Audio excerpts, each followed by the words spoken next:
본사에는 고 에코 패스트 컨트롤의 필립정 대표님 자리하고 계십니다. 대표님 안녕하세요. 예, 안녕하세요. 반갑습니다. 네, 반갑습니다. 오랜만에 뵙는데요. 어제 뵌 것 같아요. 예, 지난 한 달 제가 좀 바빠서 네. 예, 건너뛰고 해서 월 초로 좀 잡아달라 그래서 지금 월 초에 나왔습니다. 네, 그러면 우리가 본 게 기간이 더 오랜데도 예. 왠지 또 금방 본 사람 같은 느낌이 예, 들어요. 그러네요. 예, 우리 지난 시간에요 대표님 잔디에 관해서 말씀해 주셨어요. 예. 우리에게 정말 유용한 정보였는데 이 잔디 얘기 다 하지 못했지만 잠시 그 내용을 복습하는 의미에서 요약해 주신다면요. 그러니까 지난번 했던 것들이 그 일반적이긴 하지만 그래도 저희가 기억하지 못할 수 있으니까 네. 간단히 요약하고 또 거기에 덧붙여서 잔디에 생기는 벌레들에 대한 간단한 설명을 좀 드리고자 하는데요. 네. 지난번에 제가 드린 말씀 중에 우리 집에 잔디를 심었는데 잔디의 이름이 뭐고 또 그 종류가 이제 구체적으로 말하자면 버뮤다면 버뮤다 안에도 여러 가지가 있거든요. 네. 그러면 그 중에 무엇인지를 정확히 알고 그리고 그에 따른 요령들이 다 다르니까 그 요령들을 인터넷이나 아니면 잔디를 사면 거기에 레이블이 달려 있어요. 설명서가. 네. 그래서 그런 것들을 보고 좀 그 정도는 익혀놓는 게 좋다라고 말씀드렸고요. 네. 그다음에 이제 그러면 잔디 굳이 뭐 그렇게 뭐가 중요하다고 생각하시면서 관리를 잘 안 하는 경우들이 많아요.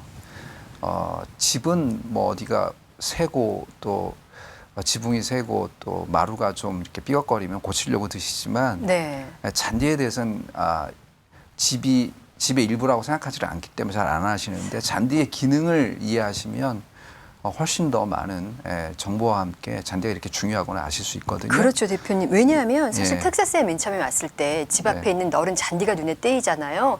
대부분은 아마 이렇게 생각하실 거예요. 그냥 경관상 있는 잔디다라고요. 예, 근데 실제는 그렇지 않고 네. 잔디는 그러니까 문제로 부상을 방지하죠. 일반 잡초들은 그렇게 푹신푹신하지가 않아요. 네. 그래서 잔디가 잘 깔려 있는 집은 아이들이 넘어져도 부상을 방지할 수 있고요.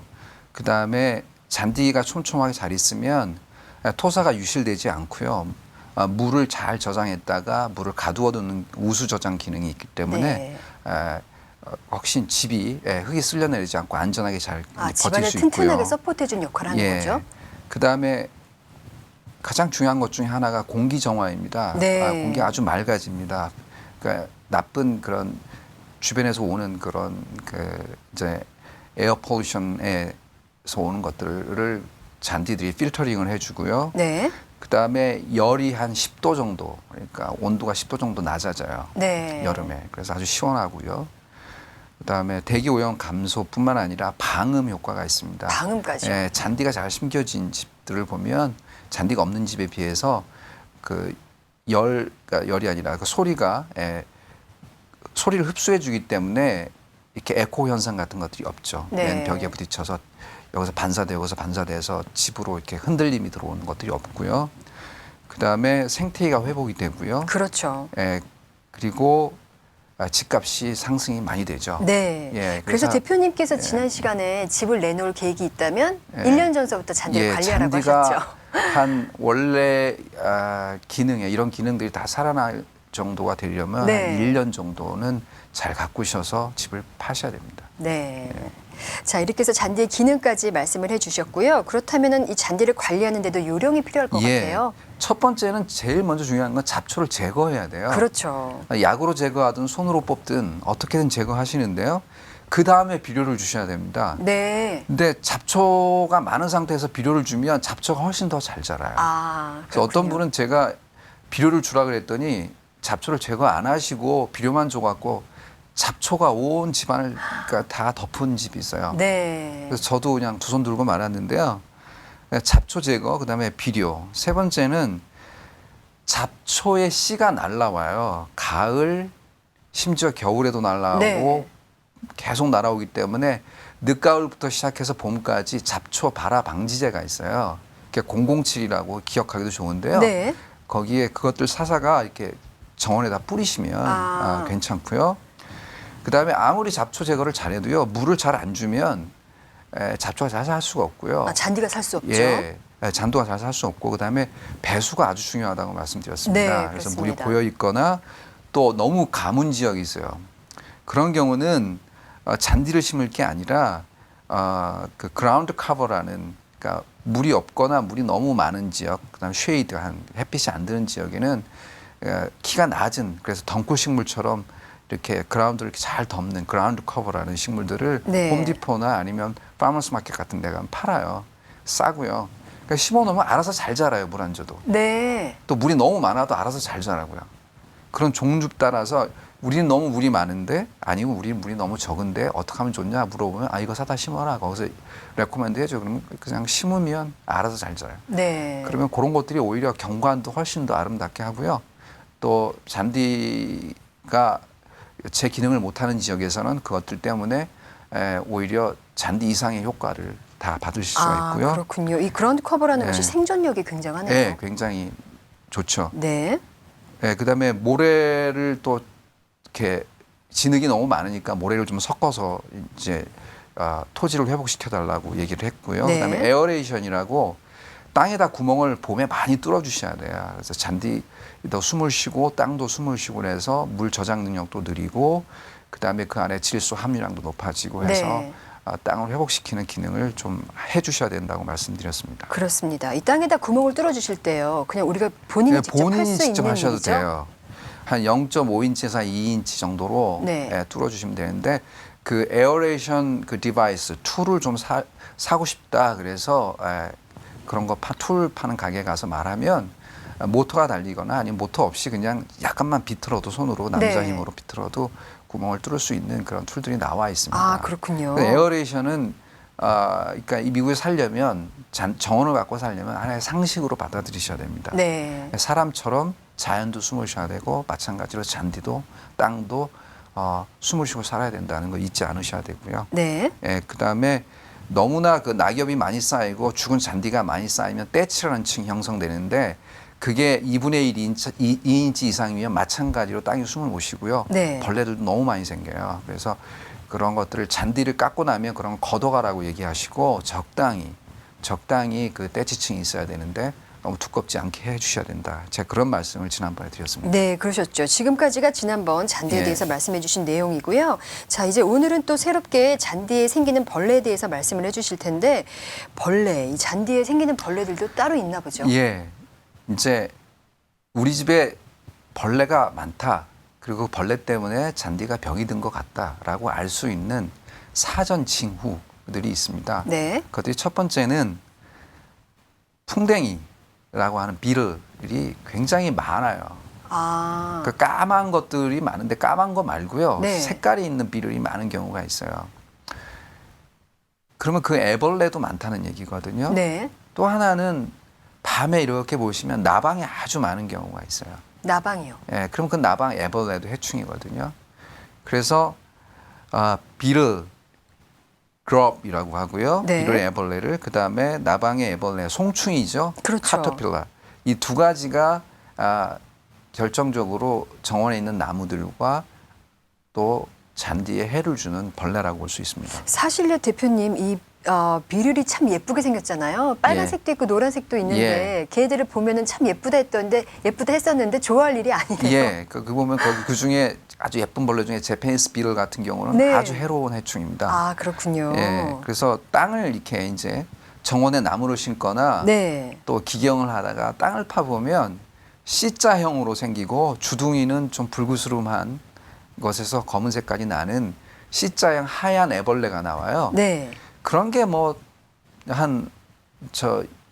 원스퀘어에 뭐 한 마리 정도, 한 투스퀘어 한 마리 정도 나올 정도면 괜찮은데, 그게 좀 많이 발견됐다. 네. 그러면 그 나무가 곧 병이 듭니다. 아. 그 아이들이 이제 그 비늘에 이제 애벌레인데, 네.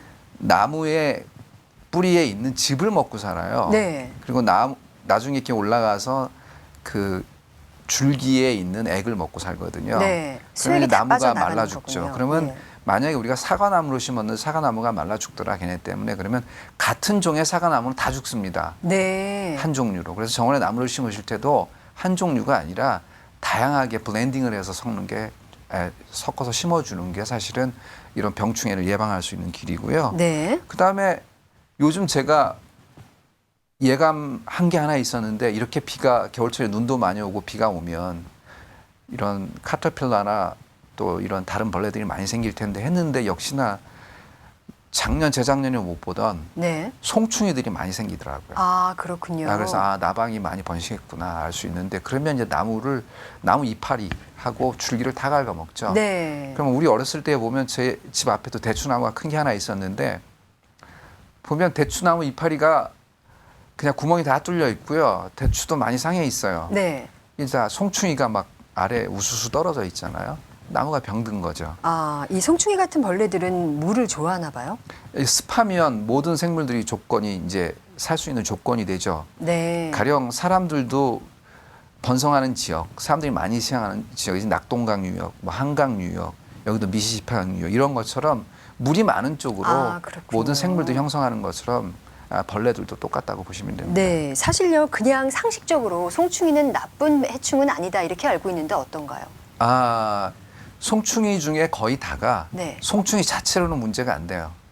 아니, 송충이 자체가 문제죠. 그러니까 그 아이때는 식물의 진액을 먹고 살기 때문에 네. 문제가 되는 거죠. 아. 그러나 그 성충이 되면 이제 나방이 되는 거죠. 네. 나방은 해를 끼치지는 않아요. 네.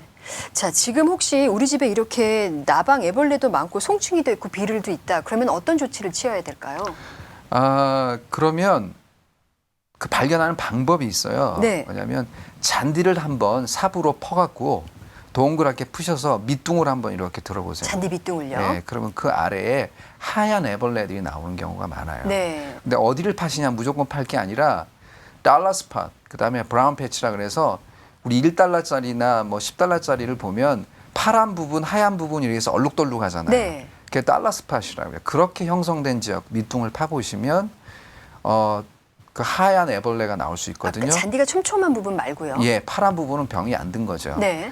그러면 그 부분은 이 달러 스팟이라는 것은 물을 너무 적게 주거나 또 물을 너무 많이 주거나 그래 생길 수도 있는데 거기에 이런 벌레들이 기생을 해서 생길 수 있는 그런 가능성도 있거든요. 네. 그래서 그러면 빨리 약을 치는 게 좋고요. 네. 또 하나는 풀이 이제 노랗게 말라 죽는 경우가 있어요. 네. 그러면 들어서 이렇게 비벼 보세요. 풀을요? 예, 비벼 보면 이게 가루처럼 막 부서지는 경우가 있어요. 네. 그러면 그거는 거의 10중 8구 이런 벌레들에 의한 비늘 그렇군요. 종류에 의한 그런 인페스테이션이 된 거죠. 네, 수분기가 다 없어져 버린 상태죠. 다 이제 진액을 빨아먹어서 그렇죠. 네. 그 다음에 이제 깡통 같은 거를 위에 따거나 아니면 펫병을 갖다가 위에를 따고서요.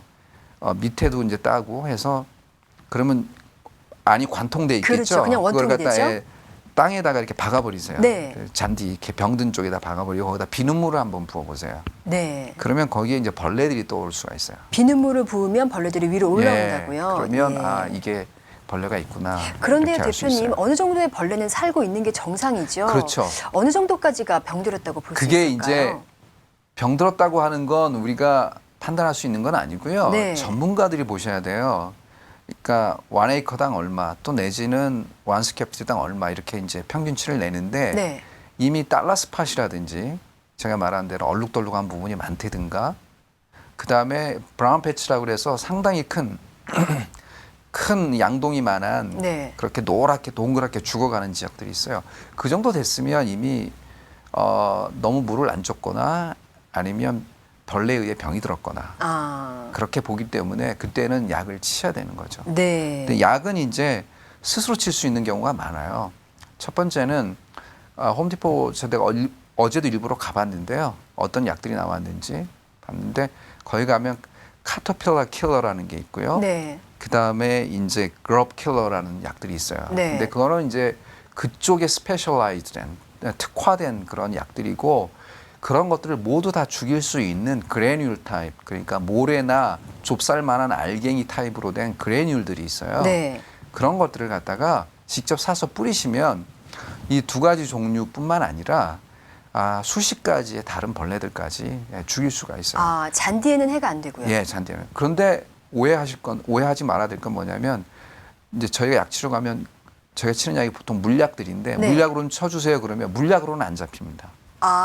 예, 그거는 가루로 된 약들을 네. 뿌리셔야 된다는 걸 꼭 잊지 않으셨으면 합니다. 홈디포 같은 곳에 가면은 쉽게 다 찾을 수 있어요. 있죠. 예. 예, 그래뉴얼 타입을 사시면 되겠고요. 예. 사실 예. 집에서 하는 건 좋은데 잔디 관리를 이렇게 세세히 하시는 분들은 좀 드무시거든요. 근데 잔디는 정말 잘 가꾸면 너무 멋있어요. 그렇죠. 자, 지난번에도 제가 고갱이 그림을 좋아한다고 빨간 말씀드렸던 치마 것 같은데, 말씀하셨죠. 예, 아니요, 그러니까 빨간 원피스에 아니 빨간 브라우스에 파란 치마. 예. 그러니까 그 파란 치마가 정말 매혹적이거든요. 근데 거기에 듬성듬성 아름답지 못한 그런 자국들이 있으면 좀 아름다운 그림이 못 되겠죠. 그래서 그렇죠. 그런 말씀드렸는데 심지어 제가 홈 인스펙션하고 다녔을 때 잔디하고 꽃을 잘 가꾼 집을 봤어요. 네. 저도 지금 여기에 지금 끌려서 저희 오피스 안에다가 조그만 가든을 하나 만들었거든요. 네. 인사이드에다가. 그랬는데 그 아름다운 집, 꽃도 잘 심고 잔디 잘 가꾼 집이 있는데 한 25,000불을 더 받고 파는 집이 있어요. 옆집 주위의 경관 집들보다 때문에요. 경관 때문에. 예. 그러니까 자기는 아름다운 집에서 사니까 좋고요. 네. 행복하고 또 집값도 잘 받으니까 좋고. 그러네요. 예. 자, 두루두루 올해 우리 여름에 잔디 좀 잘 가꿔봐야 되겠습니다. 자, 이렇게 해서 우리는 지금 에코 페스트 컨트롤의 필립정 대표님과 잔디 이야기 나눠봤고요. 대표님, 오늘은 재밌는 이야기를 준비하셨다고 들었어요. 뭐 이제 듣는 사람에 따라서 다를 수는 있겠는데 네. 저한테는 재밌어요. 왜냐하면 제가 벌레를 잡는 사람인데 벌레를 잡다가 생긴 아이디어거든요. 네. 그러니까 벌레를 잡는 사람한테 첫 번째 이렇게 모토가 뭐냐면 think like bug이에요. 네. 만약에 바퀴벌레를 잡으려면 think like cockroach 이렇게 이제 가르침을 받거든요. 네. 벌레처럼 생각해라 이런 네, 말씀이시죠?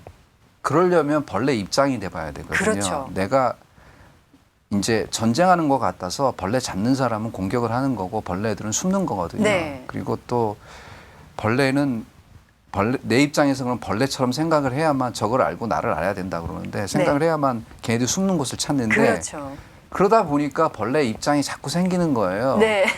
그러다 보니까 또 저를 잘 이해하게 되고 해서 벌레 눈으로 이 세상을 보면 아주 작은 것도 의미 있을 수 있고 아름다울 수 있고 벌레라는 것이 단지 그냥 우리한테 필요 없는 존재가 아니라 그냥 인간에게 나쁘게 보여지기 때문에 인간이 그렇게 생각하기 때문에 나쁘다라고 생각하는 것이 실제는 그렇지 않을 수 있다. 네. 그래서 아주 저한테 새로운 의미로 왔죠. 그래서 그런 얘기를 해볼까 합니다. 네. 가정의 달이고 해서 벌레에 남아있는 본성, 벌레에 여전히 있는 본성, 그런데 인간들은 가끔 잊고 사는 본성 한번 되찾아볼까 그런 흥미진진한 의미도 이야기가 될 것 같고요. 글쎄요. 마치 벌레들이 사는 세상을 우리가 살짝 훔쳐보는 그런 예. 느낌입니다. 예. 가정의 달이라고 말씀을 해주셨다시피 벌레들에게도 이렇게 가정과 또 가족을 위하는 그런 본성이 있나요? 가령 우리가 흔히 말하는 어머니에게 있는 모성애 이런 것들을 얘기하기는 좀 힘들어요. 그거보다는 종족 본능, 종족 번성의 본능 뭐 이런 것들 얘기할 수 있는데 네. 좁혀서 말하면 협의의 의미로 말하면 어떤 가족에 대한 애정 이렇게 말할 수 있겠죠. 그렇군요. 예. 모든 벌레들이 다 그럴 것 같지는 않은데 특별히 뭐 또 그렇게 특성을 보이는 벌레들이 있을까요? 예, 뭐 그런 벌레들이 많이 있고요. 우리가 흔히 볼 수 있는 가장 생명력이 강하다고 보는 개미나 바퀴벌레. 네. 이걸 연구하는 과학자들이 이 지구상에서 가장 생명력이 강하고 그리고 가장 성공한 벌레는 개미하고 바퀴벌레다 이렇게 얘기를 해요. 네. 인간보다 더 성공했다고 말을 합니다. 그렇군요. 그게 가장 종족 번식 능력이 강하기 때문에 그렇고 또 옆에서 저는 이제 죽이는 역할이다 보니까 하다 보면 그렇게 제가 이겼다고 항상 끝에 가서는 내가 결국은 승리해냈어 이렇게 말할 수가 없더라고요. 그래요. 결국 힘들어요. 그게 이제 저를 인간의 역사와 한번 비교를 해봤는데요. 바퀴벌레와 개미를 인간과 비교해봤는데 제가 옛날에 이제 교양 과목으로 이제 역사를 들었을 때 교수가 한 말이 있어요. 인간은 이렇게 인간의 역사의 태동기, 어떤 문화의 태동기 그러니까 개척기가 있고 중흥기가 있고 그다음에 쇠퇴기가 있다라고 네. 얘기를 하더라고요. 계속 반복된다. 우리나라의 고구려를 예를 들자면 광개토 대왕이 있고요. 그다음에 그 사람은 많은 영토를 이렇게 확정시켰죠. 개척을 해서 확장시켰고 그것을 더 넓히고 공고히 한 장수왕이 있고 그러나 나중에 그 이후로 가서는 그것을 제3세대 가서 누리고 그것을 쓰고 그러다 보면 결국은 그 역사는 그 시대는 또 쇠퇴하더라. 네. 영계소문 이후에 그 자녀들이 거기서 다 나눠갔잖아요. 그런 것도 이게 자연스럽다. 그런데 사실은 개미나 바퀴벌레를 보면 그러지를 않아요. 계속 개척기가 있고요. 네. 그다음에 중흥기가 있고 거기서 또 요즘 털마이 시즌인데 걔네들도 보면 너무 많아지면 독립을 시켜요. 네. 그래서 또 계속 개척기가 다른 곳에서 또 시작이 되고 또 중흥기가 있고 아니, 그렇다면 그것이 대표님, 무지하게 반복이 되죠. 그들은 중흥기만 있지 쇠퇴기가 없다는 말씀이신가요? 거의 쇠퇴기가 없죠. 그런데 네. 이제 자연재해라든지 다른 종의 뭐 말벌이라든지 쥐라든지 들어와서 바퀴벌레 잡아먹으면 쇠퇴하는 경우가 있지만 네. 본인들에 의해서 인간처럼 본인들의 잘못된 선택 그다음에 옳지 않은 방법으로 인해서 자연적으로 쇠퇴하는 방법이 없죠. 예를 들자면 인간들은 산업혁명 후에 급격한 과학 발달이 이루어지고 또 그 어떤 먹는 문제를 해결하고자 했던 그런 것들이 자기네 또 제국주의에 맞물려서 그다음에 식민지를 개척하고 거기서 원료를 가져다가 또 공급 과잉이 되니까 거기다 다시 되팔려고 하고 하는 과정에서 1차 대전, 2차 대전 일어나면서 뭐 1,000만 명, 1차 대전 때문에 1,000만 명 이상이 죽었거든요. 네. 2차 대전 때는 그 배로 죽었고요. 그러다 보니까 그제서야 우리가 추구했던 것들이 우리 인간 자체가 위험하구나라는 생각을 한 거죠. 그러니까 과학의 발달로 유토피아가 이루어질 줄 알았는데 이 과학이라는 툴을 가지고 있는 인간 자체가 위험하구나라는 것은 그 이후에 안 거거든요. 네. 그러나 개미나 바퀴벌레는 그러지를 않죠. 그러지를 않죠. 거기까지 가지를 않아요. 그렇죠. 예, 그래서 본능에 충실할 뿐이죠. 예, 그 본능 자체에 인간이 갖고 놓치지 말아야 될 본성들을 그대로 갖고 있죠. 네. 그래서 그렇게 인간보다 더 성공한 존재 같은 그런 생물군이라고 저희가 말할 수 있는 거죠. 네, 사실 뭐 디테일하게 비교를 해볼 수는 없겠지만 도리어 우리 인간보다 떨어지기 때문에 본성에만 충실해서 쇠퇴기가 없다. 그것이 네. 벌레들의 세계다라고 말을 할 수가 있겠는데요. 네. 좀 전에 그 개미와 바퀴벌레에 대해서 말씀하셨어요. 정말 생명력이 질기다고 말씀을 하셨는데 이들이 생명력이 질길 수 있었던 것은 뭐 모성 본능 이런 게 있기 때문인가요? 이제 개미 같은 경우는 제가 이제 예를 하나씩 들어드릴 텐데 아주 철저해요. 그러니까 아주 헌신적이죠. 네. 저희가 이제 우리 김전 씨도 보셔서 알지만 집 밖에 정원에 나가 보면 개미 굴들이 이렇게 위로 올라와 있어요. 네. 그렇죠? 모래더미처럼 올라와 있으면 저희 거기다 약을 뿌려야 됩니다. 그 약을 뿌려서 맨 밑에 알들이 있어요. 네. 그다음에 애벌레가 있고요. 그리고 거기를 지키는 또 개미들이 있고 그 옆에 이제 여왕 개미들이 있는데 거기까지 약이 들어만 가야 돼요. 네. 그러면 약을 많이 놓겠죠. 그러면 그렇죠. 이미 집들이 형성이 돼 있기 때문에 구멍이 나 있어서 약들이 깊이까지 들어갑니다. 네. 그러면 개미들이 가장 먼저 하는 일이 뭐냐면 일개미들이 그 밑에까지 막 들어가서 알을 물고 나옵니다.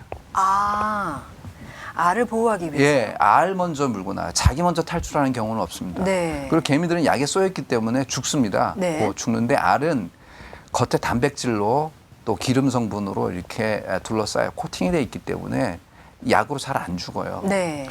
그래서 개미들은 그걸 알 수도 있죠. 빨리 구해내 오면 죽지 않을 수 있다. 그렇죠. 그래서 입에다 물고 계속 나오는 걸 볼 수 있어요. 그러면 처음에는 그냥 직업의식을 가지고 무조건 개미를 잡았는데 나중에는 감탄을 해요. 네. 제가 예전에는 1시간을 지켜보다가 다른 데 약치고 돌아와서 2-3시간 후에도 그걸 본 적이 있어요. 다시 계속해서 확인하려고. 일개미들이 그렇게 예, 일어나요. 그래서 그거 보면 마음이 찡하죠. 그렇죠. 예, 예전에 가끔 지금도 네팔에서 지진이 났지만 예전에 중국에서 지진이 났을 때 어떤 일이 있었냐면 그 무너진 그 벽돌 흙더미 안에서 그 어머니가 아이를 이렇게 부둥켜 안고 어머니는 죽고 그렇죠. 아이는 살아 있었던 그런 현장이 이제 발견이 돼서 그게 기사화되고 온 세계가 그것 때문에 이제 눈물을 흘렸던 기억이 있는데 그런 것들 잊혀져가는 네. 기억들을 개미들은 그냥 본성 자체에 그대로 담고 있는 거예요. 그렇군요. 예. 참 그렇습니다. 그런 개미들을 또 우리는 죽여야만 하고요. 예. 자, 이렇게 해서 개미 말씀을 해주셨는데 바퀴벌레도 또 대단하다고 하셨어요? 예, 바퀴벌레는 정말 모성이라는 말을 쓰기엔 좀 그래요. 왜 네. 그러냐면 우리가 생각하는 모성하고 좀 다른 게요. 바퀴벌레는 단백질 섭취를 어떻게 하냐면 가끔 새끼가 죽으면 그걸 먹거나 또 어미가 죽으면 새끼가 먹거나 그래요. 그렇군요. 그러나 이제 그 본능을 보면 네. 또 개미 이상으로 또 종족에 대한 그런 보호 본능이 아주 강한 것을 알 수 있어요. 어떤 면을 보고 그렇게 알 수 있을까요? 이제 독일 바퀴라고 하는 말이 있어요. 젊은 카크로치라고 말하는데 네. 우리가 흔히 말하는 가장 더러운 곳에 살고 가장 많은 질병을 옮기고 그러거든요. 근데 이 독일 바퀴는 정확한 명은 아니고요. 네. 우리는 미국에서는 독일 바퀴라고 불러요. 독일 사람들 그걸 되게 싫어해요. 더러운 짐승이 동물이기 때문에 싫어하는데 또 독일 사람들은 러시아 바퀴라고 그러고 러시아 사람들은 헝가리 바퀴라고 그러고 네. 서로 미뤄요. 그런데 아무튼 독일 바퀴라고 부르고요. 얘네는 그 알을 낳을 때까지 몸에 이렇게 알집을 꽁무니에 붙이고 다녀요. 네. 그래서 그 알집이 있는데 그거에 한 3, 40개의 알이 들어있어요. 그것도 마찬가지로 단백질로 코팅이 돼 있어요. 그리고 알을 낳을 때는 가장 깊숙한 곳으로 몸을 숨겨요. 네.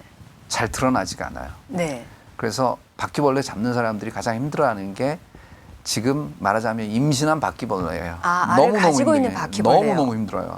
그렇군요. 네, 그래서 바퀴벌레는 어느 정도로 힘들냐면 한 40년 동안 패스트 컨트롤 한 사람이 얘기하는데 자기는 40년 동안 패스트 컨트롤 해본 결과 바퀴벌레를 완전히 다 잡는다고 말하는 건 그건 거짓말이다. 너무 힘들다. 네. 얘기를 할 정도예요. 그 원인이 뭐냐면 그러니까 알집을 몸에 달고 다니는 바퀴벌레 때문에 그래요. 그렇군요. 아무리 약을 쳐도 그 아이들은 숨어갈 수 있는 가장 깊은 곳까지 피난해 가서 알을 낳을 때까지 거기서 몸을 숨기고 있어요. 네. 그 어느 정도로 그럼 생명력이 강하냐? 가끔 저희가 이제 그걸 잡아봐요. 잡아서 손으로 죽일 때가 있어요. 네. 그러면 그 약에 노출되지 않은 그 약을 쏘지 않은 그런 바퀴벌레들은 몸을 툭 누르면 몸에서 즙이 나와요. 이제 안에 내장이 이제 터지니까 네. 좀 점심 드실 분이 있는데 죄송한데 근데 이 약에 쏘이고 계속 몸에 이제 알을 달고 다녔던 그 바퀴벌레 어미들은 그냥 누르면 껍질밖에 안 남아 있어요. 자기의 모든 것을 알에게 섭취시켰군요. 섭취시켰고요. 그 다음에 먹지 못하고 숨어 있었기 때문에 네. 몸에 아무것도 남아 있지가 않아요. 와, 이건 또 다른 바삭바삭거려요. 모성인데요. 바삭거려요, 그냥. 네. 그리고 그냥 죽는데요. 정말 어떻게 이런 존재로 살아갈까? 어떤 경우에는 날개도 다 떨어지고 몸이 휘어 있어요. 네. 그러니까 영양 이 부족인 변형이 된 거죠. 거죠. 영양실조 걸리면 사람이 네. 그렇게 되는 것처럼 그 정도의 모습을 갖고도 살아있는 게 바퀴벌레예요. 그리고 대단합니다. 새끼가 부화되면 자기는 죽고 새끼는 태어나서 네. 그 어미의 어미의 껍질을 그 껍질을 먹고요. 먹고 그렇게 하는 게 바퀴벌레예요. 와, 대표님 오늘 정말 우리가 그렇게 잡고만 싶어하던 바퀴벌레와 개미의 또 예. 다른 세상을 안 듯합니다. 네, 가정의 달을 맞아서 이렇게 벌레들이 사는 세상 이야기를 해주셨는데요. 우리 앞으로도 이 벌레들의 이야기는 계속 되나요? 그렇죠. 네, 그러니까 이제 입장을 바꿔서 한번 생각해 보자는 거죠. 네, 그러면 그 안도현 시인의 이런 말이 있어요. 아주 유명한 얘기인데 연탄재 함부로 차지 마라. 네가 언제 한번 뜨거웠던 적이 있더냐. 다 죽어가는 그러니까 아무 쓸모없는 연탄재라도 거기에 의미가 있고 그것에 존재 가치가 있다라는 건데 네, 바퀴벌레 하나에도 개미 하나에도 사실 그렇거든요. 바퀴벌레 더러워라고 말하는데 우리가 떨어뜨린 밥풀 하나, 머리카락 하나, 손톱 하나도 바퀴벌레는 감사하고 받아먹거든요. 그렇죠. 개미들도 마찬가지고 어린아이들한테는 비스킷 하나에도 온 가족이 덤벼들어서 그걸 끌고 가서 먹고 나누고 행복해 하거든요. 그들이 이렇게 이 세상을 바라본다면 우리가 개미의 입장, 바퀴벌레의 입장에서 세상을 바라본다면 쓰레기 하나도 의미 있고 연탄재 하나도 의미 있고 우리가 버린 모든 것 그런 것들이 그냥 버려진 게 아니고 이 자연의 어떤 유지와 또한 자연의 어떤 계속되는 그러한 아름다운 세상을 열어갈 수 있는 그런데 아주 큰 의미들이 다 담겨 있다는 거죠. 네, 인간의 그렇습니다. 눈에는 아무것도 아닌데 네, 그들의 눈에는 크게 보이는 것. 그러면 결국 이 생태계에 의해서 그건 우리에게 크게 돌아오는 거죠.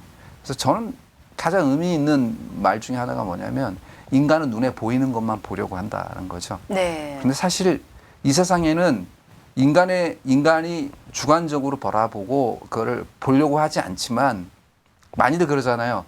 저 사람 자기 하고 싶은 말만 해. 자기 듣고 싶은 말만 해. 근데 인간 다 그러거든요.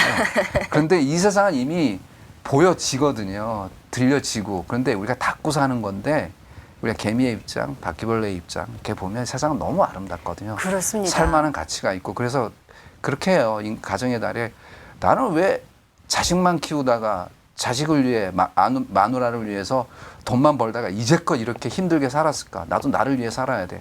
정말 내 인생 가치 없어. 허무해지는 느낌이요. 허무해지. 그렇지 않거든요. 네. 그게 인간 본능에 자연 본능에 살아있는 가장 귀중하고 소중한 본능이고 자산이고 제일 놓치지 말아야 될 건데 그렇습니다. 그걸 했으면 성공한 인생이라고 저는 네. 생각하거든요. 벌레들의 시각에서 바라본 세상이 이렇게 감사할 줄은 또 몰랐습니다.